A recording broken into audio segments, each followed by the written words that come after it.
Halo, selamat malam sahabat setia Elia Sudaburno. Malam hari ini kita akan mengupas atau memperbincangkan topik seputar hak cipta, copyright. Ya.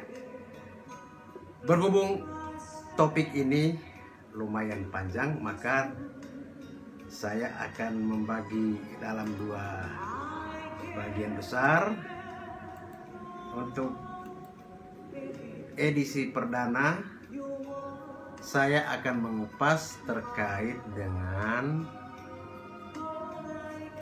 pengertian hak cipta, yang kedua seberapa pentingnya hak cipta, yang ketiga adalah apa saja yang dilindungi hak cipta, kemudian yang bagian yang keempat adalah hak cipta melekat kepada autor.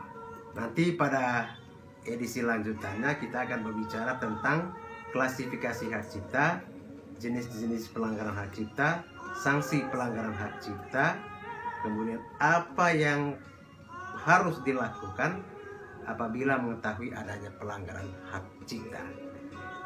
Nah, teman-teman, topik ini saya angkat pada malam hari karena ada di antara subscriber saya yang minta untuk membicarakan topik ini. Lalu yang kedua, lebih jauh dari itu adalah topik ini memang sangat penting ya. Kita mendengar banyaknya pelanggaran hak cipta. Lalu yang kedua adalah kesadaran akan pentingnya hak cipta dan pendaftaran hak cipta ini belum begitu mengakar kuat. Ya, budaya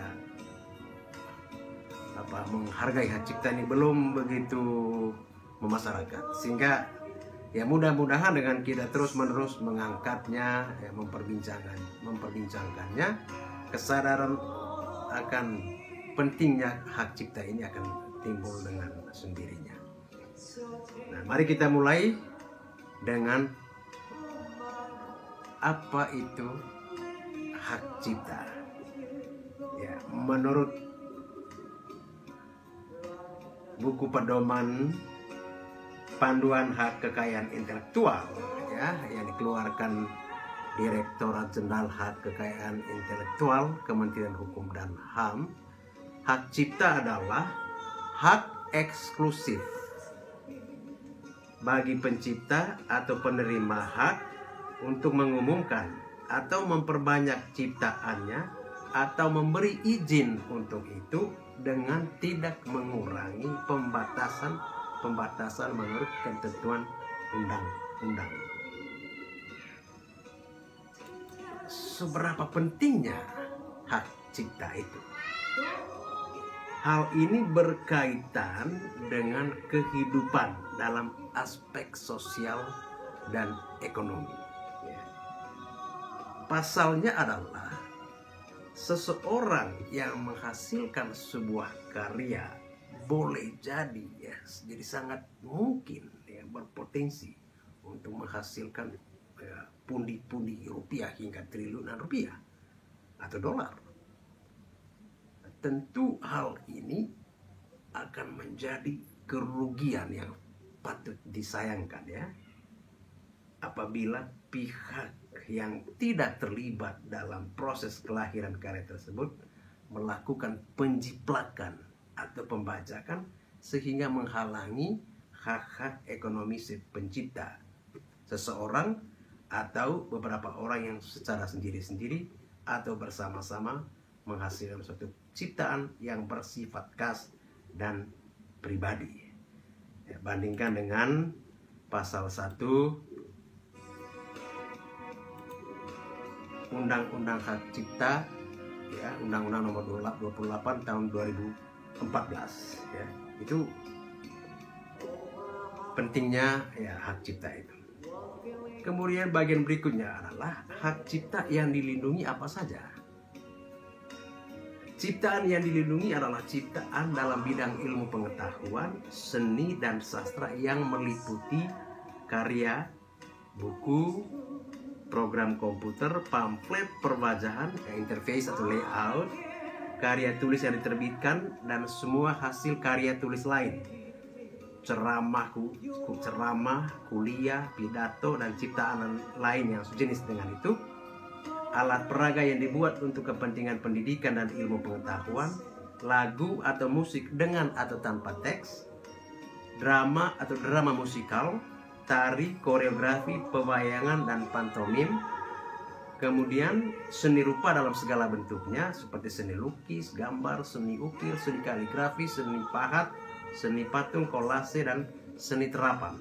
Kemudian arsitektur, peta, seni batik, fotografi, sinematografi, terjemahan, tafsir, saduran, bunga rampai, dan karya lain dari hasil pengalih wujudan.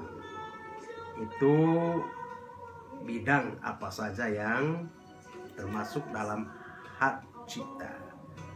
Nah, teman-teman, ini penting untuk diingat bahwa hak cipta itu melekat kepada autor dengan atau tanpa mendaftar sekalipun, ya. Jadi suatu ciptaan, karya, artwork oleh penciptanya atau si autor di bidang yang tadi kita sebutkan sebelumnya, secara otomatis melekat, ya. Saya ulangi, secara otomatis melekat pada penciptanya. Nah, berdasar pada perlindungan terhadap suatu ciptaan timbul secara otomatis sejak ciptaan itu diwujudkan dalam bentuk nyata.